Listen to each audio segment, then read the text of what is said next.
नमस्कार दोस्तों। मैं आज आपसे कुछ गुफ्तगू करने के लिए आपके सामने पेश हुई हूँ। हाल ही में जो एक वाक़या हुआ है और जो बहुत बड़ी सनसनी है कि सुशांत सिंह राजपूत ने आत्महत्या कर ली है।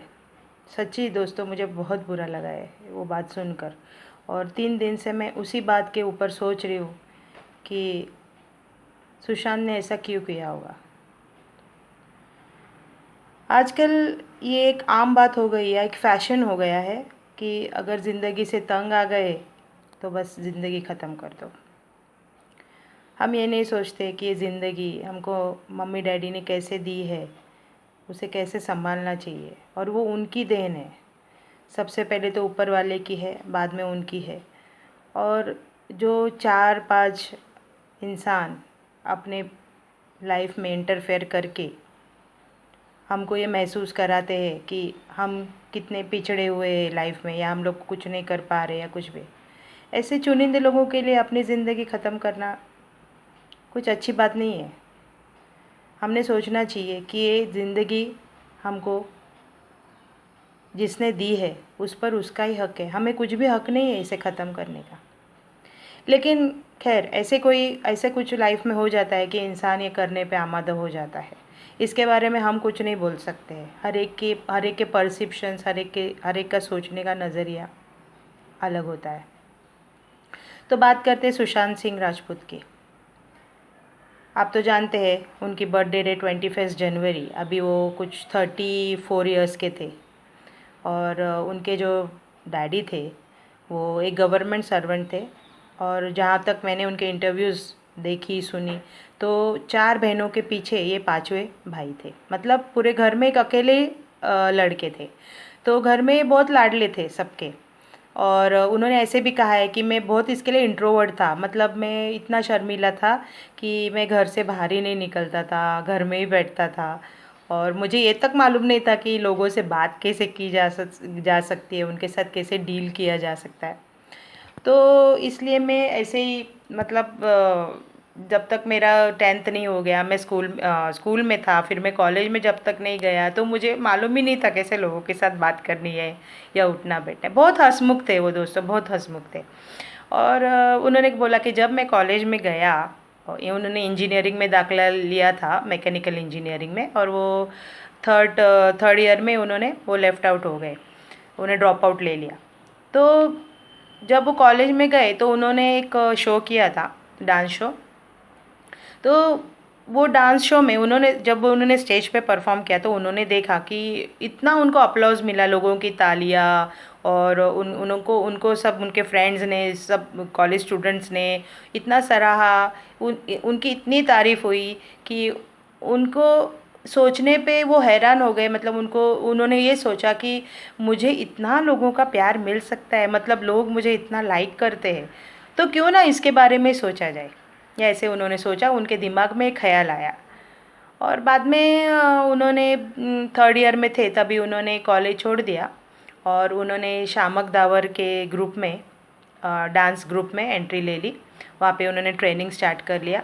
और बाद में जो ये फिल्म स्टार्स के प्रोग्राम्स वगैरह होते थे, उनमें वो पीछे वो डांस परफॉर्म करते थे। मतलब जो आम आर्टिस्ट पीछे परफॉर्म करते हैं, मेन सिलेब आगे डांस करते हैं, और उसके पीछे जो डांस करते हैं उनमें वो एक्स्ट्राज में वो डांस करते दिखाई भी दिए बहुत बार। तो उन्होंने वो प्रोफेशन स्टार्ट किया। ऐसे दोस्तों उनकी जर्नी स्टार्ट हुई है। और वो फिज़िक्स में फर्स्ट आए थे, अव्वल आए थे, और उनका फ़िज़िक्स और एस्ट्रोनॉमी में बहुत उनकी दिलचस्पी थी। ये उनके बातों में से भी पता चलता है। आपने अगर उनके इंटरव्यूज़ देखे हो तो उनका एक बात करने का तरीका भी ऐसा था कि वो फिज़िक्स की भाषा में ही बात कर रहे हैं। मतलब उनका परसेप्शन ऐसा रहता था, या बोलने का तरीका ऐसा रहता था कि जैसे वो फिज़िक्स के लॉज ही डिस्कस कर रहे हैं। तो उनकी एक ऐसी आदत हो गई थी बात करने की। और बाद में जब उन्होंने वो फ़िल्म इंडस्ट्री में आए, तभी उन्होंने बहुत सारी अच्छी उनको ऑफ़र्स आए। फिर उन्होंने झलक दिखला जा भी किया, वो भी आपने देखा होगा। उसमें भी वो आते आते रह गए फर्स्ट में, सेकंड रनर अप थे वो, पर वो चूज़ नहीं हुए। बाद में उन्होंने जब मूवीज़ में स्टार्ट किया तब उन्होंने अच्छे अच्छे मूवीज़ दिए, काय पोछे किया, फिर आपने सबसे उनका मूवी वो धोनी भी देखा ही होगा, जिसमें उन्होंने कितनी मतलब बहुत उन्होंने काम किया है, मेहनत की है, लगन से उन्होंने वो रोल किया है, तो वो बहुत अप्रिशिएट हुआ रोल। तो ऐसे उन्होंने बहुत सारे अच्छे अच्छे मूवीज़ किए जिनमें उनको अच्छा अच्छा अप्रिसिएशन मिला लोगों का, और वो मतलब लोग उनको जानने लगे। इससे पहले एक बात कहना भूल गई कि वो टीवी सीरियल्स में काम करते थे। तो दोस्तों, पहले तो सुशांत ने शामक दावर का ग्रुप ज्वाइन कर लिया। उसमें उन्होंने डांसिंग की ट्रेनिंग स्टार्ट की, बाद में उन्होंने एक्टिंग की भी ट्रेनिंग ली, पर उनके पास पहले फिल्म्स नहीं थी। डायरेक्ट तो रिकग्निशन किसी को भी मिलता नहीं है जब तक उनके सर पे जो फिल्म इंडस्ट्री में ऑलरेडी है या उनका हाथ हो, या तो उनका पूरा ख़ानदान फिल्म इंडस्ट्री में हो। ऐसे लोगों को ही फट से काम मिल जाता है, लेकिन जो आउटसाइडर्स है, जो स्ट्रगलर्स है, जो न्यू कमर्स है, उनको तो फट से काम नहीं मिलता, उनको बहुत मेहनत करनी पड़ती है। तो उसमें से थे एक सुशांत सिंह राजपूत। तो उन्होंने पहले तो वो टीवी शोज़ में आए, जिसमें उनका पहला शो था जिस देश में है मेरा दिल समथिंग, और दूसरा उनका जो शो था वो एकता कपूर का पवित्र रिश्ता, जिसमें उनके साथ थी अंकिता लोखंडे। तो उन्होंने ऐसे 2 सीरियल्स किए, उसमें भी वो बहुत अच्छे लग रहे हैं। आपने देखे होंगे शायद, या नहीं देखे हो तो देख लीजिए, वो सीरियल्स आपको मिल जाएंगे देखने। तो उसमें भी उन्होंने बहुत अच्छा काम किया। उसके बाद उनको पहली फिल्म ऑफर हुई जो थी काय पूछे। उसके भी पहले उन्होंने झलक दिखला जा और आजा नच के दिखा में उन्होंने परफॉर्म किया है, क्योंकि वो बहुत अच्छे डांसर थे, बहुत ही अच्छे डांसर थे। और बाद में वो फिल्म्स में आए, फिर उन्होंने कुछ फिल्म्स की जिनके नाम मैं अभी आपको बताती हूँ। उसके नाम थे काय पोछे, फिर शुद्ध देसी रोमांस, फिर पीके जो मेरा फेवरेट मूवी है, detective Byomkesh Bakshi, MS Dhoni the untold story, Raabta, Kedarnath, Sonchiriya, और छिछोरे जो अभी लास्ट ईयर में ही रिलीज़ हुआ था। वो भी बहुत बहुत अच्छा मूवी है छिछोरे, क्योंकि वो देखते वक्त ऐसे लगता है ना, क्यों काश हम भी उस मूवी का हिस्सा होते, इतनी मज़ा आती है देखते वक्त। तो इस तरह थी उनकी जर्नी। और वो इतने एक अच्छे एक्टर थे, एक्टर मतलब वो इतने मेहनत करते थे हर काम के लिए कि जब वो काम करने जाते थे तो मैंने एक डायरेक्टर के मुंह से सुना है कि जब मेरी शूटिंग, मतलब मैंने उसको चूज़ किया था मेरे फिल्म के लिए, और मेरी शूटिंग भी स्टार्ट नहीं हुई थी, तो उन्होंने डायरेक्ट मतलब ऐसे ज़मीन पर वो लेट गए और उन्होंने नमस्कार किया उनकी स्टेज को, मतलब वो जहाँ पे उनका स्क्रीनशॉट लगा हुआ था वहाँ पे, और डायरेक्टर को बोले बाबा मैं तो सिर्फ निमित्त मात्र काम कर रहा हूँ एज ए हीरो, पर इस फिल्म के कर्ता धर्ता आप ही हो, आप ही मुझे उभारोगे या आप ही मुझे डुबाओगे। तो डायरेक्टर बात करते वक्त भी इतने हंस के बता रहे थे, उसकी यादों में वो भी खोए हुए थे, उनके आंखों में भी आंसू थे और मुंह पे हंसी थी, और वो बता रहे थे कि इस तरह से वो इतना डाउन टू द अर्थ था कि उसको ज़रा भी घमंड नहीं था कि मैं हीरो हूँ या मैं कुछ मुझे लोग इतना पसंद करते हैं तो मैं ऐसा हूँ और वैसा हूँ, नहीं। उनको मालूम था कि मुझे 100% जब मैं दूंगा तो ही लोग मुझे पसंद करेंगे और मेरी फ़ैन फॉलोइंग बढ़ेगी। तो ये आम बात है कि सच में उनका हर मूवी लोगों ने पसंद किया है और उनको लोगों ने ऊपर लाया है, क्योंकि जिस इंसान को लोग पसंद करते हैं ना वो ही ऊपर उठता है। और जो ऐसे मतलब पार्शियलिटी करके, चीटिंग करके कि जिसके डैडी है, जिसका चाचा है, जिसका मामा है, ऐसे जो लोग ऊपर आते, वो सिर्फ 4 दिन की चांदनी होती है, क्योंकि वो सब दिखावा होता है, छलावा होता है। पर जो रियल टैलेंट से ऊपर आता है ना लोगों, वो सच्ची लोगों के दिलों में घर करके बैठा हुआ रहता है, उसको वो कभी उसकी जगह खाली नहीं होती। जैसे कि मैं आपको एक एग्जाम्पल देती हूँ, आपने शायद देखा हो नहीं देखा हो, आज की जनरेशन मतलब अमोल पालेकर जी थे हमारे टाइम पे, मतलब हमारे टाइम मतलब मैं भी आपके ही टाइम के ऊपर, पहले एक अमोल पालेकर करके थे, उनकी मूवीज़ मैंने बहुत देखी थी। तो उनके बारे में मेरे जो मतलब मेरे चाचा वगैरह वो लोग ऐसे बोलते थे कि अमोल पालेकर जी को हम लोग इसके लिए लाइक करते थे कि हमको लगता था कि वो हमारे में से आया हुआ एक एक्टर है। और इनकी उनकी परफॉर्मेंस इतनी सादी सीधी और मुंह पे हमेशा हंसी, इतने आम, मतलब आप देख लीजिए उनकी कोई भी मूवी तो लोगों को ऐसा लगता था कि ये हमारे में से आए हुए, हमारा ही चुना हुआ वो एक्टर है हम। तो ऐसे थे अमोल पालेकर जी। और इनको उनको बहुत उनके बहुत सारी मूवीज़ है, जैसे कि खट्टा मिट्ठा है और चिच्चोर है, उनमें उन गाने भी सुपर हिट जाते थे उनके। और बहुत अच्छे एक्टर थे। तो ऐसे ही था सुशांत कि वो ऐसे लगता था कि आम घर में से आया हुआ है, ना तो उसके पास कोई स्टारडम था पहले, पर उसने जो भी किया था वो उसने खुद कमाया था। तो दोस्तों ऐसे उनकी जर्नी मूवीज़ में स्टार्ट हुई, उन्होंने लगातार हिट्स दिए। जो भी वो जिसमें भी वो काम कर रहे थे उनकी मूवी बॉक्स ऑफिस फुल कर रही थी। और डायरेक्टर्स उनसे काफ़ी खुश थे, जो भी डायरेक्टर्स ने उनको काम दिया था वो भी उनसे खुश थे। तो उस तरह उनकी जर्नी चल रही थी। बाद में उन्होंने एशियन पेंट्स के साथ एक वीडियो भी दिया है यूट्यूब पर, कि उन्होंने अपना घर दिखाया अंदर से। उसमें दिखता है कि उनको पुरानी चीज़ों का बहुत शौक़ था। तो वो बोलते थे कि मैंने बहुत सारी टूटी फूटी चीज़ें, जैसे उनके घर में दिखता है कि उन्होंने पुराना फर्नीचर लाके उसको कुछ जोड़ तोड़ के उन्होंने घर में वो रखा हुआ है। तो उसमें उन्होंने एक सेंटेंस बोला है कि मुझे ऐसी टूटी फूटी चीज़ें जॉइन करके घर में रखने सजाने बहुत अच्छा लगता है। और क्योंकि मेरा करियर भी ऐसा है टूटा फूटा, जो मैंने जोड़ जोड़ कर संभाल कर उसको बनाया है। ये उनका एक सेंटेंस है जो बहुत दिल को छू जाता है। क्योंकि दोस्तों जो इंसान मेहनत करता है ना, उसको मालूम रहता है कि मेहनत करना क्या होता है। और जब उसको उसका फल मिलता है ना, ऊपर वाला देता है, तो जो खुशी होती है ना, वो एक आम और ही होती है, मतलब उसका बयान नहीं कर सकते। तो इस तरह उनकी जर्नी थी मूवीज़ में। फिर उनकी पहली गर्लफ्रेंड रह चुकी थी अंकिता लोखंडे, जिसने उनके साथ पवित्र रिश्ता में काम किया था। दोनों साथ में थे लिव इन में वगैरह। फिर मालूम नहीं, जैसे ये फिल्म्स में काम करने लगे तो एग्जैक्टली क्या हुआ मैं भी नहीं बता सकती, पर दोनों में थोड़ी दूरी आ गई और दोनों सेपरेट हो गए। लेकिन अंकिता ने एक इंटरव्यू में ये भी बोला कि मैं सुशांत के साथ या सुशांत मेरे साथ नहीं है, फिर भी हम लोग अच्छे दोस्त बन सकते हैं और है ऐसा कुछ नहीं। क्योंकि सुशांत ने कुछ उसको इंस्टा पे मैसेज किया था तो उसने बोला कि we are not in a talking terms, पर फिर भी हम लोग अच्छे दोस्त बन सकते, ज़रूरी नहीं कि हम लोग स्प्लिट हो गए मतलब हमारे में दुश्मनी रहनी चाहिए। तो उसका ये स्टेटमेंट था। तो इस तरह सुशांत जी की जर्नी चल रही थी। बाद में उन्होंने केदारनाथ भी की। केदारनाथ के भी आप देख सकते हैं, उसमें भी उन्होंने काफ़ी मेहनत करी। जो पिट्ठू होते हैं जो केदारनाथ में जो पीठ पे मतलब कोई उम्र में औरत है या कोई आदमी है या जो चढ़ के नहीं जा पा रहे, केदारनाथ तो ऊपर है ना टेम्पल पहाड़ के ऊपर, तो उनको जो पीठ पे लेके चलते हैं उनको पिट्ठू बोलते हैं उधर। तो केदारनाथ मतलब हमारे शिव शंभो शंकर जी भगवान। तो पर यहाँ वहाँ पे जो पिट्ठूज़ है वो मुस्लिम्स है कोई कोई।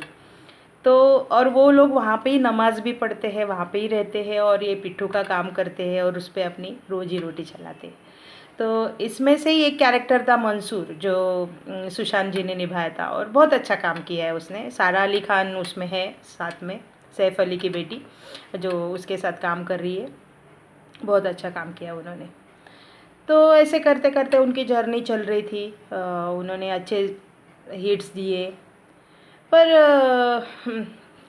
क्या मालूम नहीं क्या हो गया सडनली उनके लाइफ में। और दोस्तों वो एस्ट्रोनॉमी के भी बहुत उनको पसंद था, और एस्ट्रोनॉमी मतलब पढ़ना, वो बुक्स रीडर्स थे। मतलब पुस्तक के कीड़ा जिसको बोलते हैं बुक वर्म, वैसे थे वो उनको बुक्स पढ़ना बहुत पसंद था। जब देखो बुक्स ही पढ़ते रहते थे, जब भी टाइम मिलेगा बुक्स ही पढ़ते रहते थे। तो एस्ट्रोनॉमी में उनको बहुत दिलचस्पी थी। और उनके घर में उन्होंने दिखाया था वो वीडियो में कि उनके घर में एक टेलीस्कोप है और वो उन्होंने अच्छे से सेट करके रखा था। और वो बोल रहे थे कि मैं इसमें से पूरा आसमान देखता हूँ, हर ग्रह को मैं यहाँ से देखता हूँ। और उनका फेवरेट आई थिंक ग्रह था सैटर्न, क्योंकि वो बोलते थे उसमें 3 परतें हैं जो मुझे बहुत पसंद है। और ऐसा वो बोल रहे थे कि मैंने मून पे भी, मतलब चाँद पे भी मैंने जगह लेके रखी है। मैं ऐसे पहले इंसान हूँ यहाँ पे कि जो मैंने चाँद पे भी जगह लेके रखे। और उसमें उसके बकाया प्रूफ्स भी दिखाए गए हैं कोई कोई वीडियोस में कि उनके पास उसका एग्रीमेंट उन्होंने बनाया था।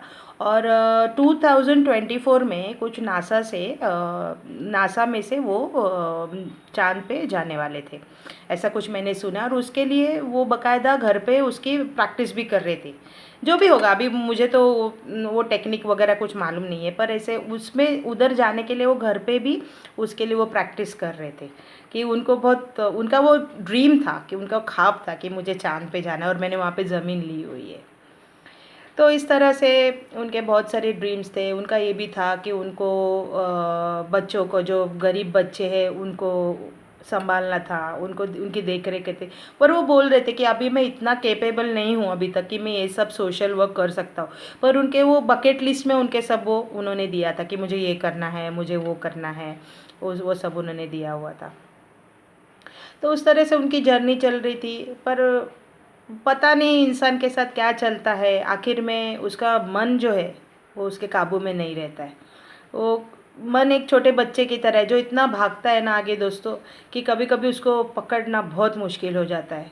और हर एक के लाइफ में, हर एक, आप देखिए कभी भी ऐसा एक मकाम आता ही है जब हमको खुद के साथ बहुत संघर्ष करना पड़ता है। मतलब कोई भी चीज़ जो हमारी बुद्धि कुछ और बोलती है, हमारा दिल कुछ और बोलता है, और फिर उसमें तालमेल बिठाना हमारे लिए बहुत मुश्किल होता है। और ऐसे ही टाइम पे इंसान डिप्रेशन में चला जाता है। तो डिप्रेशन में जब इंसान जाता है तो सबसे ज़रूरी बात है कि उसके घर वालों ने उसको संभालना चाहिए, क्योंकि वो खुद को संभालने में नाकामयाब रहता है। क्योंकि उसको मालूम ही नहीं रहता है ना कि उसके साथ उसका जो मन उसको बोलता है, उसका जो दिमाग उसको बोलता रहता है, वो उस पर ही सोचता रहता है। उसको मालूम नहीं रहता कि मैं, तो इस तरह से इंसान डिप्रेशन का शिकार होता है। दोस्तों मैं कहना चाहूँगी कि डिप्रेशन का सबसे एक अच्छा तरीका है डिप्रेशन से बाहर निकलने का, या डिप्रेशन को अपने से दूर भगाने का, और वो है डर को मिटाइए। अगर आपके अंदर कोई भी डर है जो पनप रहा है, आपको लग रहा है किसी भी चीज़ से, किसी भी इंसान से, किसी भी परिस्थिति से अगर आपको डर लग रहा है, तो पहले आप उस डर को मिटाइए। आप उस डर को बढ़ने नहीं दीजिए, बढ़ावा मत दीजिए, उसको पनपने नहीं दीजिए दिल में। हर एक बात का सॉल्यूशन होता है। आज नहीं है तो कल, कल नहीं तो परसों, पर हर एक बात का सॉल्यूशन निकलता ही निकलता है। आप कुछ कीजिए या मत कीजिए, पर वो सॉल्यूशन निकलना है और वो निकलता ही है। पर अगर आप उस डर को दिल में बिठाएंगे, उसको आप खत पानी देते जाएंगे, तो वो डर ऐसे नासूर का काम करेगा अपने आपके लिए, और आपको पता ही नहीं चलेगा कि वो कब बढ़ गया है आपके दिल में, आपके दिमाग में, और आप पर हावी हो गया है, और आप पूरी तरह उसके कंट्रोल में हो जाएंगे। और बस वो आपसे फिर कुछ भी, वो डर है जो आपसे कुछ भी करा सकता है। तो मैं पहले आपको ये सलाह दूंगी कि अगर आप डिप्रेशन के शिकार है, या आपको ऐसे डिप्रेशन, देखिए किसी को भी हो सकता है, वो गरीब हो, अमीर हो, वो छोटा हो, वो बड़ा हो, किसी को भी डिप्रेशन आ सकता है। डिप्रेशन की कोई ख़ास स्टेट नहीं है कि इसी स्टेट में, इसी उम्र के पड़ाव पर, या ऐसे आदमी को, या ऐसी औरत को, या ऐसी किसी को डिप्रेशन आएगा, ऐसा कुछ नहीं। डिप्रेशन किसी को भी हो सकता है, और उसका सबसे बड़ा कारण है डर। तो सबसे पहले आपके दिमाग में, आपके दिल में कोई भी डर चल रहा है तो आप इसको निकाल दीजिए। अगर आपको कोई भी आपके आजू बाजू में कोई ऐसे लोग हैं जो आपके ज़िंदगी में नेगेटिविटी फैला रहे हैं, तो पहले उनको आप अपने आप से दूर कीजिए।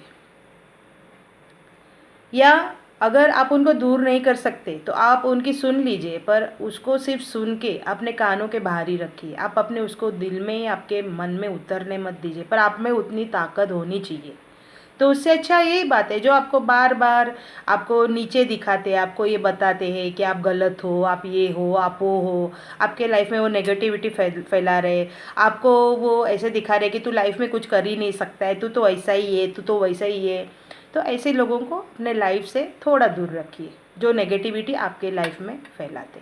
और आपको जो लगता है कि जो लोग आपके लिए पॉजिटिव है, जिनसे बात करने से या जिनके साथ टाइम स्पेंड करने से आपको अच्छा लगता है, आपको खुशी मिलती है, और वो ज़्यादा आपके लाइफ में इंटरवीन नहीं करते हैं, उल्टा आपको अच्छी राह दिखा रहे, जो आपके वेल विशर्स है, आपको बराबर पता चलता है दोस्तों कि आपके लिए कौन क्या रोल प्ले कर रहा है। तो आप वो समझ लीजिए, नेगेटिविटी को दूर रखिए और पॉजिटिविटी को अपने साथ रखिए। और एक बात आपको बताती हूँ, अगर आप डिप्रेशन में हो तो सबसे बड़ी चीज़ है कि वोकल होइए, आप बात कीजिए सबसे, आपके जो फ्रेंड्स हैं, आपके जो मम्मी डैडी है, आपके घर में भाई बहन है, जो भी है आपका, जिनके साथ बनता है, आपकी चाचा हो, आपकी मौसी हो, आपकी चाची हो, उनके साथ आप बात कीजिए। आप ओपन, आपके दिल में क्या चल रहा है, आपके मन में क्या चल रहा है, आप उनको बताइए। सुशांत की यही गलती थी कि सुशांत ज़्यादा किससे बात नहीं करता था, वो चुपचाप रहता था, उसने सब बातें अपने मन में ही दबा के रखी थी। उसने बोला भी है कि मुझे ज़्यादा मेरी खुद के बारे में बात करना पसंद नहीं है, मैं सिर्फ अपने दिल में ही सोचते रहता हूँ, जो उसकी सबसे बड़ी गलती है। जिन लोगों ने उसको, उसके दिमाग में नेगेटिविटी डाली हो, या जिन लोगों ने उसको ऐसे करने पे मजबूर किया हो कि उसको दिल में ही लगने लगा कि मैं कुछ भी नहीं हूँ, आज तो मेरे पास सब कुछ होके कुछ नहीं है, तो ऐसे लोगों से उसको दूर रहना चाहिए था, ना कि खुद को ख़त्म करना चाहिए था। वो उसने बहुत गलत कदम उठाया है। उसने आज एक एग्जाम्पल सेट किया है फिल्म इंडस्ट्री में कि ऐसे भी हो सकता है, जिसको नेपोटिज्म बोलते हैं, उसके बारे में मैं बात करूँगी, पर अभी मैं आपको सिर्फ डिप्रेशन के बारे में बता रही हूँ। तो अगर आप ऐसे डिप्रेशन का शिकार हो, या आपके आजू बाजू में आप देख सकते हो कि अगर कोई ऐसे डिप्रेशन का शिकार हो रहा है, तो प्लीज़ अपने घर के दरवाजे उसके लिए बंद मत कीजिए। क्योंकि आजकल ना समाज में यही चल रहा है कि जाने तो ना, मरता है तो मरे, मुझे क्या, मेरा तो दरवाज़ा बंद है, मैं तो अंदर सेफ हूँ। पर ये सोचना आप छोड़ दीजिए, क्योंकि बहुत बार इंसान को ऐसा होता है कि उसके अपने होते हुए भी, उसकी बहन होती है, उसके बहुत इन लॉज होते हैं, या उसके रिश्तेदार होते हैं, पर कोई किसी को मदद नहीं करता है। वो सोचता है मेरा क्या लेन देन है इससे, वो मरता है, वो मरती है तो मरने देना, मेरा घर तो चल रहा है ना, मेरा तो अच्छा चल रहा है ना, ऐसे सोचने वाले लोग होते हैं। वो ये नहीं सोचता कि वो एक इंसान है जिसके दिल पे क्या बीत रही है, वो क्या सफ़र कर रहा है, आज मुझे उसको सपोर्ट करना चाहिए। पैसे से या मटेरियल थिंग्स से कुछ नहीं होता है दोस्तों, आप सिर्फ उसको सपोर्ट दो, उससे 2 बातें कर लो फ़ोन पे अच्छे से, प्यार की बातें दो उसको, वो इंसान संवर सकता है, सुधर सकता है, उसकी ज़िंदगी में बहुत सारे चेंजेस आ सकते हैं। पर बहुत से इंसानों को ऐसा होता है कि वो खुद का स्टेटस देखते रहते हैं कि मैं क्यों बात करूँ, उनको एटीट्यूड रहता है। उनको ये नहीं लगता कि वो इंसान शाय नेचर है, वो नहीं बात करेगा, पर उसके दिमाग में, उसके ज़िंदगी में कुछ चल रहा है। आपको अगर दिख रहा है इसे, तो आप खुद आगे बढ़िए, आपका हाथ आगे बढ़ाइए, और यही सबसे बड़ी इंसानियत है दोस्तों, यही सबसे बड़ी इंसानियत है। क्योंकि हम जब, हर एक तो ऊपर जाने वाला, जब हम लोग जाएंगे ना, तो ऊपर वाला यही देखने वाला है कि तू क्या अच्छा करके आया है। वो ये नहीं देखा गया कि तू कितना कमा के आया है या कितना गवा के आया है, तू क्या इंसानों के लिए करके आया है, वो वही देखेगा। तो इसके लिए मैं आपको, मेरी आपसे विनती है, रिक्वेस्ट है कि अगर आप ऐसे किसी को भी देखें, या आपको लगे, आपका फ्रेंड हो, आपका नेबर हो, आपके कॉलेज में हो, आपके स्कूल में हो, या आपकी ज़िंदगी में कोई हो, कि आपको लग रहा है कि वो डिप्रेशन में जा रहा है या उसके साथ कुछ तो गलत हो रहा है, हमको समझता है, तो आप आगे बढ़िए और ऐसे इंसान को मदद कीजिए। और आपके खुद के ज़िंदगी में अगर ऐसे चल रहा है, तो ये जो डर है, पहले आप उसको हटाइए। मैं आपको इस बात का एक एग्जाम्पल देती हूँ कि जो महेश भट्ट जी ने बताया है, परवीन भाभी। परवीन भाभी को तो आपने देखा ही होगा, देखा नहीं होगा ऐसा तो नहीं होगा। वो बहुत एक अच्छी एक्ट्रेस थी, शी वॉज अ सुपरस्टार। वो परवीन भाभी एक ऐसे एक्ट्रेस थी, जानी मानी अदाकारा थी, और ऐसे बोला जाता है कि जूनागढ़ के जो नवाब थे भाभी, उनके घराने से वो ताल्लुक़ रखती थी। She was a royal personality, और उन्होंने मूवीज़ में भी बहुत अच्छा काम किया है, डांसेस अच्छे करती थी, और कॉमेडी भी बहुत अच्छा करती थी। अमिताभ जी के साथ भी उनके मूवीज़ आए, बहुत अच्छी एक्ट्रेस थी। पर दोस्तों क्या हुआ कि ऐसे एक वाक़या हुआ उनकी ज़िंदगी में कि वो जब छोटी थी और वो मदरसे में पढ़ती थी। मदरसा में मतलब स्टूडेंट, जो स्कूल ही रहता है मुस्लिम लोगों का, जिसको मदरसा बोला जाता है, तो वहाँ पे वो पढ़ती थी। और अचानक किसी का वो टाइम पे मे बी राइट्स चल रहे थे या कुछ चल रहे थे, सेपरेशन चल रहा था, और उनके एरिया में या उनके स्कूल पे किसी का हल्ला हो गया, मतलब किसी ने अटैक कर दिया। तो ये सब लड़कियां थी मदरसे में। तो उनकी जो टीचर थी या उनकी जो प्रिंसिपल थी, उन्होंने क्या किया, फटाफट उनके स्कूल में एक ट्रक रहता था, खड़ा रहता था, जो उनके स्कूल का ही कुछ काम करता था, मे बी गार्डनिंग के लिए मिट्टी लाता होगा या कुछ भी। तो उस मिट्टी के अंदर उन्होंने उन सब लड़कियों को दबा दिया, उनकी टीचर ने, क्योंकि उनके पास भी कोई और चारा नहीं था। और उन्होंने वो ट्रक ड्राइवर को बोला कि तू बाबा चल, हमको यहाँ से, ये एरिया में से निकल के, यहाँ से निकाल के लेके जा। और फिर वो ट्रक ड्राइवर ने वो ट्रक स्टार्ट किया और उन सबको लेके वो वहाँ से निकला और दूर जाके कहीं सेफ जगह पे उन सब लड़कियों को, वो टीचर को, सबको जाके उसने छोड़ दिया। तो परवीन जी ने बताया था कि ये वाक़या जो मेरी ज़िंदगी में हुआ, और वो जब मेरी जर्नी थी, मतलब वो मदरसे में से लेके जहाँ तक वो ट्रक ड्राइवर ने हमको छोड़ा, तो वो जर्नी में वो जो डर था ना मेरे अंदर, इतना बैठ गया मेरे दिमाग में कि क्या होने वाला है, अभी अटैक में हम लोग पकड़े जाएंगे, बाहर निकलेंगे तो कोई हल्ला तो नहीं करेगा, कोई हम लोग पकड़े तो नहीं जाएंगे, हम लोग दिखाई तो नहीं देंगे। ये सब डर वो लड़की के दिल में बैठ गया। बाद में तो फिर वो लोग पहुंचाए गए, फिर उनको अपने अपने पेरेंट्स के पास लड़कियों को दिया गया और सब सेफ़ थे। बाद में वो खुद भी सेफ़ थी। बाद में फिर उन्होंने बहुत अच्छा करियर बनाया अपनी जवानी में, और वो बहुत एक नामचीन एक्ट्रेस रही है। पर वो जो बचपन में वो एक डर उनके दिल में बैठा था ना दोस्तों, वो डर उनके साथ ज़िंदगी के एंड तक रहा। क्योंकि एक उम्र के पड़ाव पे आने के बाद उनको ऐसा लगता था कि जैसे उनके साथ कुछ गलत होने वाला है, कुछ अलग होने वाला है, कोई उनको मारने वाला है, कोई उनकी चीज़ें चुराने वाला है, कोई उन पे धावा बोलने वाला है। ऐसे बार बार उनके दिमाग में ऐसे ख्याल आते थे। और शूटिंग के दौरान वो सेट पर भी वो ऐसे ज़ोर से चिल्लाती थी, नहीं नहीं नहीं नहीं, मुझे मत कुछ करना, मुझे मत हाथ लगाना, मुझे नहीं मरना है, ऐसे बातें वो करती थी। वो टाइम पे उनके साथ लिव इन में महेश भट्ट, जो ग्रेट डायरेक्टर है अभी के, पूजा भट्ट जी के, आलिया भट्ट जी के डैडी, उनके साथ वो लिव इन में रहते थे महेश भट्ट जी। तो महेश भट्ट जी ने ऐसे बताया है कि हम लोग साथ में रहते थे, और ये इसका पागलपन ऐसा सेट पे दिखाई दिया था एक दो बार, तो ठीक है बाबा होगा करके। फिर बाद में वो घर पर भी ऐसे ही करने लगी।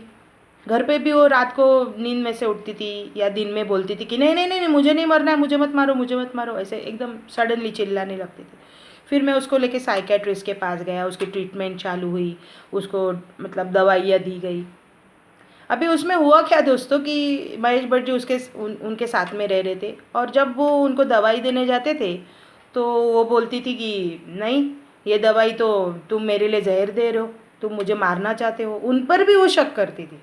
देखिए मतलब अपना दिमाग, आपको आपका दिमाग, आपका मन आपको कहाँ तक लेकर जाता है, ये डर के लिए, डर की वजह से।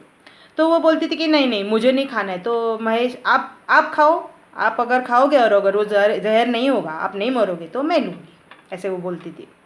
तो महेश भट्ट जी बोलते थे कि मैं खुद वो दवाई पहले खाता था, जबकि मुझे मालूम ही नहीं था कि वो दवाई मेरे शरीर पर क्या असर कर सकती है, क्योंकि वो तो हेलन हार्टी थे।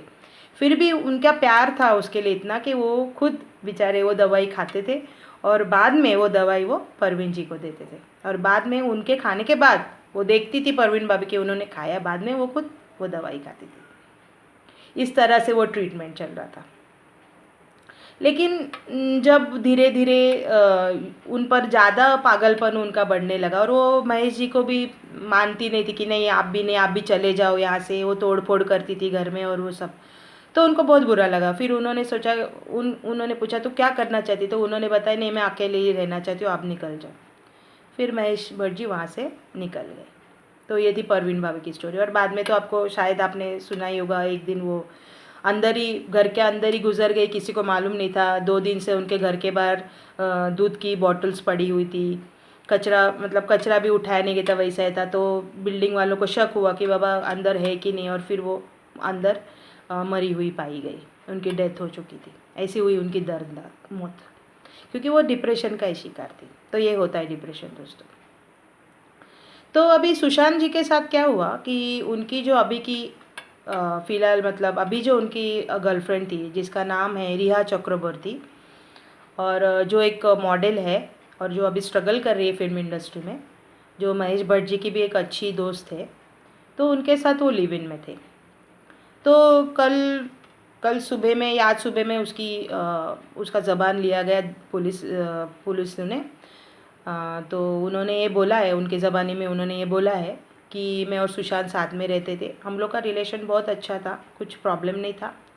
पर जैसे सुशांत पहले मलाड में रहते थे तो वहाँ पे वो ज़्यादा ही मतलब डिप्रेशन में रहते थे, ज़्यादा तकलीफ़ में रहते थे। तो मुझे लगा कि शायद माहौल चेंज किया जाए तो वो उनको अच्छा लगेगा करके हम लोग बांद्रा बीकेसी में शिफ्ट हो गए। वहाँ पे वो फ्लैट उन्होंने रेंट पे लिया था, उसका कुछ साल का रेंट 3.5 या 4 लाख उसका रेंट था। तो वहाँ पे हम लोग शिफ्ट हो गए कि, और वहाँ पे उन्होंने टेलीस्कोप वगैरह जो लगे, तो मुझे लगता था कि सुशांत यहाँ पे खुश रहेगा, इसके लिए हम लोग यहाँ पे शिफ्ट हो गए। और दिन गुजर तो रिया चक्रवर्ती और सुशांत सिंह राजपूत, ये दोनों लिव इन में रह रहे थे। तो मैंने आपको बताया कि वो फिर बांद्रा शिफ्ट हो गए। तो रिया नॉट रिया, शी इज़ रिहा। तो रिहा ने ऐसे बताया है कि हम लोग जब मूवी देखते थे, सुशांत ने एक प्रोजेक्टर बिठाया हुआ था उसके फ्लैट में और वो घर पे ही मूवीज़ देखते थे। तो मूवीज़ देखते देखते अचानक सुशांत बोलने लगता था कि अरे अरे, एक बार हम लोग अनुराग कश्यप जो डायरेक्टर है उनकी मूवी देख रहे थे, तो सुशांत सडनली बोलने लगा, अरे अरे, मैंने इसकी मूवी रिजेक्ट कर दी, ये तो मुझे मार देगा, ऐसे कर देगा वैसे कर देगा। सडनली ऐसे वो चिल्लाने लगता था। बाद में हमेशा उसके दिल में कुछ ना कुछ डर बैठा रहता था, वो ऐसे बातें करता था। और रिहा ने ये भी बताया कि वो दवाई भी नहीं लेता था। जब मैं उसको बोलती थी दवाई लो तो वो सीधा बोलता था कि नहीं, मुझे नहीं लेनी है।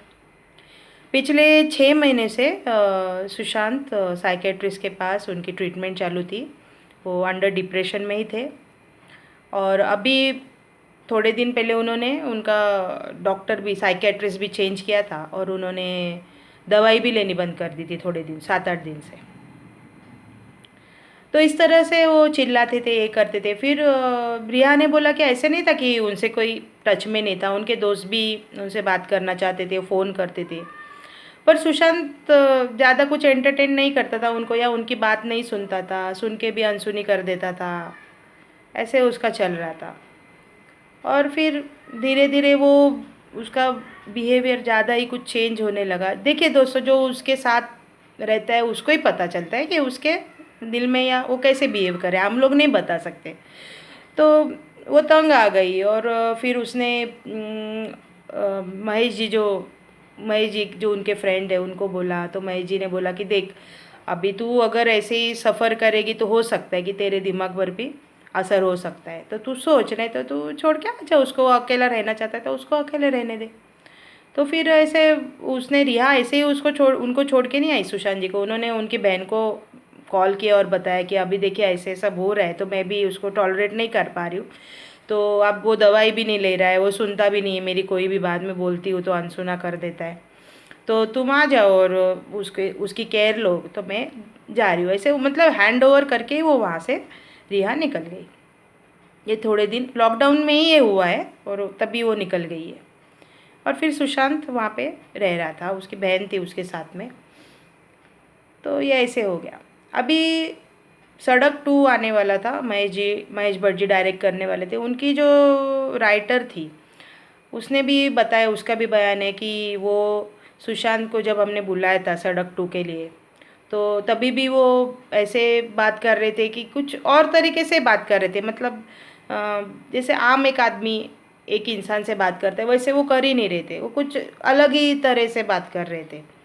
तो हम लोग दोनों सुन रहे थे, मैं थी, महेश जी थे। तो बाद में वो सुशांत जी चले गए, बाद में महेश जी ने मुझे बोला भी कि इसकी परवीन भाभी ना कहीं हो जाए, ये उनका स्टेटमेंट था महेश जी का।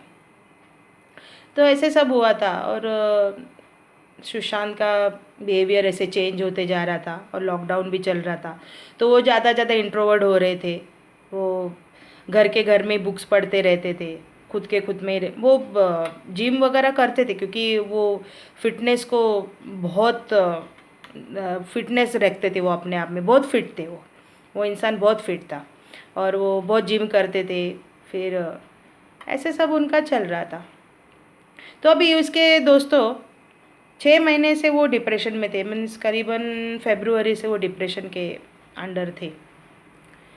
अभी इसकी वजह बोली जा सकती है या क्या बोला जा सकता है मुझे मालूम नहीं, पर ये फिल्म इंडस्ट्री में नेपोटिज़म बहुत चलता है। अब ये नेपोटिज़म क्या है और सुशांत के साथ आखिरी दिनों में या आखिरी महीनों में क्या चल रहा था वो मैं आपको बताना चाहती हूँ। करण जौहर जो ग्रेट डायरेक्टर है, उन्होंने सुशांत के साथ एक ड्राइव करके पिक्चर उन्होंने बनाई। बाद में उन्होंने वो मूवी डायरेक्ट नेटफ्लिक्स पे डाल दी, जबकि थिएटर में वो रिलीज़ होने वाली, तो उन्होंने उसको नेटफ्लिक्स पे डाल दिया। जब सुशांत को ये बात समझी तो उसको बहुत सदमा पहुंचा। सुशांत ने इमीडिएटली करण जौहर को फ़ोन किया और बोला कि आपने ऐसे कैसे किया, मैं उस फिल्म का एक्टर हूँ, भले ही आप डायरेक्टर हो, मैं एक्टर हूँ, फिर भी आपने एक दफ़ा भी मुझे पूछा नहीं कि मैं क्या ऐसे कर रहा हूँ, और आपने डायरेक्ट नेटफ्लिक्स पे वो डाल दी और मुझे बताया तक नहीं, मुझे मालूम भी नहीं, मुझे कोई और से पता चल रहा है। तो करण जौहर ने उनको बोला कि मैं तुमको आंसरेबल नहीं हूँ बताने के लिए कि मुझे मूवी कहाँ डाली, मुझे जहाँ डालना है मैं डाल दूँगा। तो सुशांत ने बोला मैं आपको ऐसे तो नहीं बोल रहा, पर मैं एक्टर हूँ, आपने मुझे क्यों नहीं बताया। ऐसे उन्होंने बातचीत हो गई। बाद में सुशांत उसको बहुत गुस्सा आया, उसको बहुत दुख हुआ, क्योंकि उसने वो मूवी के लिए भी बहुत मेहनत की थी। तो वो बार बार करण को फ़ोन कर रहा था और करण ने आखिर में उसका फ़ोन सीधा उसका नंबर सीधा ब्लॉक कर दिया और उससे बातचीत बंद कर दी। और अभी ट्विटर में करण जौहर ऐसे लिखते हैं कि 1 साल से मैं तुमसे बात नहीं कर पाया, ये नहीं कर पाया, मुझे उसका बहुत दुख है, या ऐसे ट्विटर पे लिख रहे हैं, जबकि असलियत क्या है वो सबको पता है। और करण जौहर है ना, वो नेपोटिज़म के नंबर 1, नेपोटिज़म में उनका पहला नंबर हम लोग डाल सकते, क्योंकि वो कॉफ़ी विद करण बनाते हैं। उनका जो कॉफ़ी विद करण चलता है, उनमें आप देखिए कौन से ऐसे आम इंसान को वो बुलाते हैं इंटरव्यू के लिए। वो जब भी देखो सेलिब्रिटीज़ के बच्चे रहते हैं या सेलिब्रिटीज़ का भाई रहता है, खुद सेलिब्रिटी रहता है पहले से जो इनका चलते आ रहा है, ऐसे लोगों को ही वो बुलाता है। वो आम इंसान को कभी बुलाता ही नहीं है करण जौहर। तो ये होता है नेपोटिज़म। और ऐसे नेपोटिज़म के शिकार है फिल्म इंडस्ट्री में बहुत सारे लोग हैं, जिनके मैं नाम ले सकती हूँ, जैसे मनोज बाजपेयी है, नवाजुद्दीन सिद्दीकी, तो नवाजुद्दीन सिद्दीकी जी है, फिर विवेक ओबेरॉय जी है, जो फ्यूनरल के टाइम पे भी वहाँ पे मौजूद थे सुशांत के। तो ऐसे जो लोग हैं ना, जो आउटसाइडर्स हैं, जिनका कोई मतलब बाप दादा नहीं है फिल्म इंडस्ट्री में, उनको हमेशा ये लोग नेपोटिज़म के तहत कॉर्नर कर देते। उनको ऐसे हमेशा दिखाते कि आप लोग क्या है, आप तो बाहर से आए हो, आपको क्या, आपको कौन पहचानता है, आपने क्या कर लिया है, आप क्या कर सकते हो, ऐसे। और यही बार बार सुशांत को भी जताया जाता था कि तुम्हें तो फिल्म इंडस्ट्री की कोई हीरोइन को डेट करने का कोई तुम्हारा स्टेटस नहीं है। और दोस्तों और एक बात है, मतलब जब सुशांत को कोई भी अपने पार्टीज़ में तक नहीं बुलाता था। कभी भी जब उनकी पार्टीज़ होती थी सिलेब्स की या डायरेक्टर्स की, तो सुशांत को नहीं बुलाया जाता था। शुरू शुरू में सुशांत को ये फील होता था, लेकिन बाद में उसने सब छोड़ दिया था। और यही सब बातें थी जो उसके अंदर, उसके मन के अंदर घर करती जा रही थी। शेखर कपूर जी ने अभी ट्वीट में बोला है कि मुझे मालूम है कि तुम्हें कौन लोग परेशान कर रहे थे, ये उन्होंने बोला है। और दोस्तों और एक बात हुई थी कि जब सुशांत इंडस्ट्री में आया, तभी यशराज बैनर जो अभी आदित्य चोपड़ा जी चला रहे, उसमें भी उन्होंने फिल्म की पहली।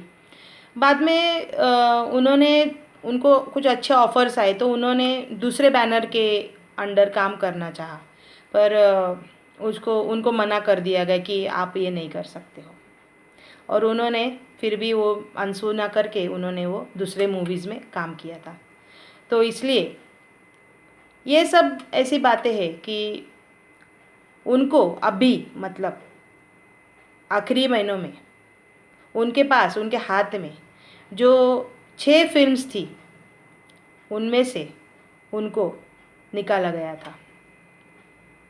जो फिल्म्स सुशांत सिंह राजपूत करने वाले थे, उनमें से वो 6 फिल्मों में से उनको निकाला गया था, और उसका कारण है नेपोटिज्म। 7 ऐसी कंपनीज है जिन्होंने उनके सीधा बोला था कि हम लोग सुशांत को हमारी प्रोडक्शन टीम के अंडर काम करने नहीं देंगे। उनमें से उनके नाम मैं आपको बता सकती हूँ। सबसे पहला है करण जौहर जी, बाद में यशराज आदित्य चोपड़ा जी, थर्ड है टी सीरीज़, फोर्थ है एकता कपूर जी। ऐसे 4 नाम मुझे याद है, अभी बाकी 3 याद नहीं आ रहे, पर ऐसे 7 ऐसी कंपनीज है जिन्होंने उनको मना कर दिया था सीधे। और KRK ने इंस्टा पे बताया था कि नवंबर में उनका इंस्टा पे ये आया कि सुशांत को तो 7 कंपनीज ने इग्नोर कर दिया है, उसको बोल दिया कि अभी हम आपको नहीं लेने वाले, तो उसका तो करियर ही ख़त्म हो गया। अभी तो उसको सिर्फ टीवी सीरियल्स और वेब सीरीज़ पे ही चलाना पड़ेगा। मतलब ये वो महीने से चल रहा था, नवंबर महीने से जब ये हुआ था, और तब से आप देखेंगे कि यही अरसा है जबकि सुशांत डिप्रेशन के अंदर जाते ही चले गए, जाते ही चले गए। तो ऐसा होता है नेपोटिज्म। कंगना रनावत ने अपने इंटरव्यू में बोला कि आप क्या जताना चाहते हो, आप अच्छे अच्छे फिल्मों को अवार्ड्स नहीं देते हो, उसमें भी आपका ही चलता है नेपोटिज्म। मैंने मना करने का बनाई, उसको तो आपने अवार्ड नहीं दिया, और गली बॉयज़ जैसे मूवी को आपने इतने सारे अवार्ड्स दे दिए। आप मैसेज कर करके कुछ कुछ बता के इंस्टा पे, ट्वीट पे आप क्या बताना चाहती हो कि तेरा बहुत बैड टाइम चल रहा है, तो आप क्या ये बताना चाहते हो कि मैं भी सुसाइड कर लूँ? ये उनका बयान है, कंगना जी ने बताया एक वीडियो में। तो दोस्तों, इस तरह से ये लोग नेगेटिविटी फैलाते हैं, न्यू कमर को या आउटसाइडर को ये लोग फिल्म इंडस्ट्री में पनपने नहीं देते, और जो पनपता है, जो अपने बलबूते पे, अपने टैलेंट पे आगे आता है, उसको भी ये लोग दबाने की कोशिश करते हैं। ये अपना ही पपलू सीधा रखते हैं। तो ये है नेपोटिज्म,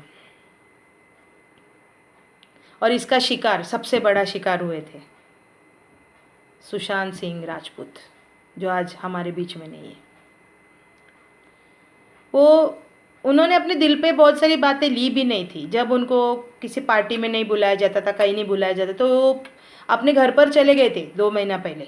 और उनकी बहन ने, कज़िन ने बताया कि वो यहाँ पे आए थे पटना में, वो पटना से बिलोंग करते, तो वहाँ पे गए थे और वो फैमिली को लेके अपने कुल दैवत के दर्शन को भी चले गए। उन्होंने उनके साथ टाइम स्पेंड किया, और बाद में वो यहाँ पे आ गए। और जो भी डायरेक्टर्स उनके पास आते थे अभी हाल ही के दिनों में, तो वो स्क्रिप्ट सुन लेते थे सुशांत। और ऐसा बताया जाता कि वो मतलब उनको ऐसे कर दिया था कि जो डायरेक्टर आते थे वो उनको, जबकि सुशांत हर मूवी का 7 से 8 करोड़ रुपया ले चुके हैं, और अभी के जो डायरेक्टर्स उनके पास आते थे वो सिर्फ उनको 50 लाख, 1 करोड़ ऐसा ऑफर दे रहे थे। और दोस्तों, चीता कभी घास नहीं खाता, ये तो आप भी जानते हो। पर मैं ये बोलना चाहती हूँ कि ये कदम जो उन्होंने उठाया ना, वो गलत उठाया, क्योंकि ऐसे भी बहुत सारे नाम हैं फिल्म इंडस्ट्री में जो आउटसाइडर्स है, पर जिन्होंने अपने बलबूते पर अपना मुकाम कायम किया है। जिनमें से एक सबसे बड़ा नाम है, और अपने सबके पसंदीदा, वो है अक्षय कुमार जी, जो खुद भी आउटसाइडर थे, पर उनका आज कितना नाम है। आज उनका इनकम सब स्टार्स में सबसे नंबर 1 पे आता है जो वो कमाते हैं। अपने किंग खान जी, उनका कौन था यहाँ पे? कोई नहीं था, पर अपने टैलेंट पे वो आ गए। वो आए तभी एक एंटी हीरो के रूप में उन्होंने काम शुरू किया, फिर भी आज देखिए वो कहाँ पे पहुँच गए। आज हम सब उनको पसंद करते हैं। हाँ, ये 7 कंपनीज में एक सलमान खान जी का भी नाम है, मैं वो भूल गई थी। क्योंकि दबंग 2 के जो डायरेक्टर है उन्होंने बताया है कि मैंने दबंग 2 डायरेक्ट की, उसके बाद मुझे बहुत सारे प्रोजेक्ट्स करने थे, पर तो दबंग 2 के जो डायरेक्टर है उनके पास बहुत सारे प्रोजेक्ट है, उनको उस पर काम करना था दबंग 2 उन्होंने डायरेक्ट करने के बाद। लेकिन आपको सुन के हैरानी होगी कि ये सलमान जी के भाई सोहेल और अरबाज़ खान, इन्होंने क्या किया, उन्होंने उनको सीधा बोल दिया कि आप ये नहीं कर सकते हो क्योंकि आपने हमारे साथ कॉन्ट्रैक्ट साइन किया हुआ है, और अगर आपने किया भी तो आपकी फ़िल्म कैसे रिलीज़ होती है वो हम लोग देखेंगे। तो इस तरह से धमकी दी गई उनको। और वो बोलते हैं मैंने लाइफ में इतने सारे पड़ाव देखे पर ऐसा पड़ाव मेरे लाइफ में कभी नहीं हुआ, क्योंकि मेरा इतना नुकसान हुआ है वो दिनों में, पैसे का तो पैसे का, और मेरी मेहनत भी ज़ाया हुई है। ऐसे ये लोग हैं कि इंसान को ये लोग जीने नहीं देते, ये बात है। सोनम कपूर ट्वीट करके बोलती है कि सुशांत मरने के बाद आप बॉलीवुड को कैसे इसका ज़िम्मेदार कर सकते हैं, होना था तो हो गया। पर सोनम कपूर जी से हम पूछ सकते हैं कि बाबा आपने कितने अवार्ड्स लिए, इतना आपका करियर है, ये करियर स्पैन में आपने क्या करके दिखाया और आपने कौन से अवार्ड्स लिए वो तो बताइए। ये ऐसा एक्टर था सुशांत जिसको लोगों ने पसंद किया है, जिसको लोगों ने उसको पब्लिसिटी दी है, उसको लोगों ने उठा है। ये फिल्म्स बनती है लोगों के लिए, हम लोगों के लिए, आम लोगों के लिए, और हमने उसको पसंद किया है। वो हमेशा लोगों के बलबूते पे ऊपर आया है। और उसने अपने जो ट्वीट्स उसने सुशांत जी ने मरने के पहले जो 3 ट्वीट्स की से उसमें वो जो डिलीट की गई है, उसमें एक ट्वीट में उन्होंने सीधा बोला कि मैं अभी तंग आ गया हूँ इस सब से, आप लोग ही देखिए और मेरा क्या करना है वो आप ही सोचिए, और आप ही मेरी मूवी देख के आप मेरे साथ इंसाफ कर सकते हैं। मतलब वो लोगों को प्लीड कर रहे थे कि मुझे आप इंसाफ दीजिए। एक अच्छा मेहनत करने वाला लड़का जो कुछ ख्वाब देखता है, जो कुछ करने का सोचता है, उसके साथ ये लोग नेपोटिज्म करके उसको ऐसे नीचे गिरा रहे थे। दोस्तों, ऐसे लोगों को आपको नहीं लगता कि रास्ते पे लाकर जूते मारने चाहिए? ये एक ऐसे लोग हैं जो इंसान का खून चूसते हैं, बिना मर्डर के, बिना चाकू यूज़ किए ये लोग इंसान को मारते हैं, धीरे धीरे उसको खोखला करते हैं। ये ऐसे मर्डरर लोग हैं, और ये ऐसी है फिल्म इंडस्ट्री और इनका नेपोटिज्म। तो ऐसे डिप्रेशन के शिकार थे सुशांत सिंह राजपूत। दोस्तों, उस दिन वो जिस दिन वो उन्होंने उन्होंने सुसाइड की, उस दिन सुबह वो कुछ 8 बजे, मतलब सुशांत सिंह का ऐसा हो गया था कि वो सोते ही नहीं थे अभी। उन्होंने खुद बताया कि मैं सिर्फ 2 घंटा सोता हूँ। क्यों इंसान की नींद इतनी उसके लिए पराई हो जाती है, उनकी नींद भी उनसे रूठ गई थी। तो उस दिन भी वो रात को 3 बजे तक फ़ोन पे ट्राई कर रहे थे। उन्होंने उनके जो करीबी दोस्त थे शेट्टी करके, तो उन्होंने कॉल लगाया, उनसे उठाया नहीं गया। फिर उन्होंने रिहा को कॉल किया था, उसने भी नहीं उठाया। मे बी वो लोग सोए होंगे। सुबह शेट्टी ने उनको कॉल बैक किया, तभी इनसे नहीं उठाया गया, ये सोए थे शायद 8:30 बजे। बाद में उठे, उन्होंने जूस लिया, अनार का जूस लिया किचन में से, और वो अपने बेडरूम में चले गए। उनका जो बंगला था जिसमें वो रह रहे थे, उसमें सिर्फ 4 लोग ही रहते थे। उनके एक जो दोस्त थे वो खुद, और 2 शेफ़ थे और एक नौकर था। तो नौकर ने देखा कि वो जूस लेके अंदर चले गए और वो पी रहे बैठ के। थोड़ी देर बाद उन्होंने अपना बेडरूम का दरवाज़ा लगा लिया। तो नौकर इंटरफेयर तो नहीं कर सकता ना, आखिर वो नौकर है। किसके दिमाग में ऐसे आ सकता है कि इंसान ऐसे कुछ करेगा? और बाद में जब 12 बज गए तो भी उन अंदर से कुछ आवाज़ नहीं, तभी नौकर ने दरवाज़ा खटखटाया, तो उन्होंने खोला नहीं। उनके दोस्त ने वो ड्यूप्लेक्स बंगलो था, तो उनके दोस्त ने नीचे से कॉल किया, तभी भी उन्होंने नहीं उठाया। और फिर उनके बहन को बुलाया गया, चाबी वाले को बुलाया गया। चाबी से खोला था, देखा कि वो पंखे से लटक चुके थे। एक सफ़ेद रंग का या कोई रंग का कपड़ा था जो उन्होंने टांग कर खुदकुशी कर ली थी।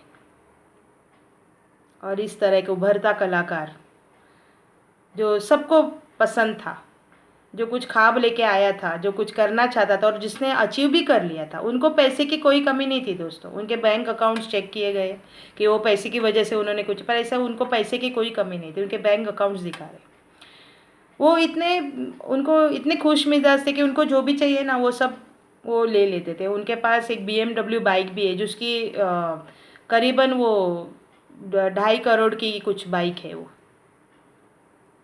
वो बाइक थी उनके पास, उन्होंने गाड़ी देखी थी, वो ऐसी गाड़ी भी उनके पास एक छोटा मिनिएचर है उसका, वो सेम गाड़ी वो लेना चाहते थे ब्लू कलर की, जो मेरा भी फेवरेट कलर है।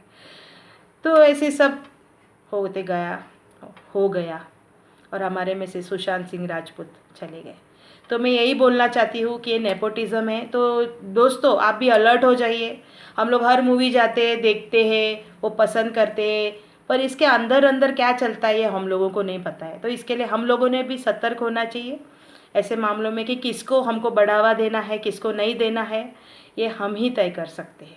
क्योंकि आप जाके दोस्तों एक मूवी देखते, एक टिकट खरीदते 300 रुपये की, एक बार भी आप अगर मूवी देखते तो उनका तो 300 करोड़ का उनका बॉक्स ऑफिस फुल हो जाता है, वो कमा लेते हैं अपना, भले वो मूवी अच्छी हो या ना हो।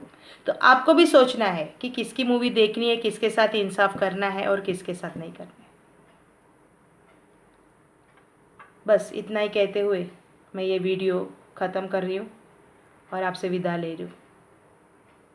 और मैं ये तो नहीं बोलूँगी कि सुशांत ने ऐसा करना चाहिए था, क्योंकि अगर मेरी राय मानो तो मैंने पहले भी बोला कि हर बात का सॉल्यूशन होता है। सुशांत को अगर ये लोग कॉर्नर करे थे तो उसने छोड़ देना चाहिए था, लेट गो कर देना चाहिए था। उसके पास इतना पैसा था, वो कुछ और प्रोजेक्ट पे काम कर सकता था, वो कुछ खुद की फिल्म्स बना सकता था, खुद की शॉर्ट फिल्म्स बना सकता था। थोड़े दिन बाद उसको इंसाफ मिलता ही था, वो खुद उसके लिए लड़ सकता था। लेकिन ये जो उसने रास्ता अपनाया है वो सरासर गलत है। अपनी ज़िंदगी ख़त्म करना ऐसे लोगों के लिए जो हमारे लिए कुछ मायने नहीं रखते हैं। इंसान बहुत कुछ कर सकता है अगर वो मन में लाए तो, क्योंकि वो इंसान है।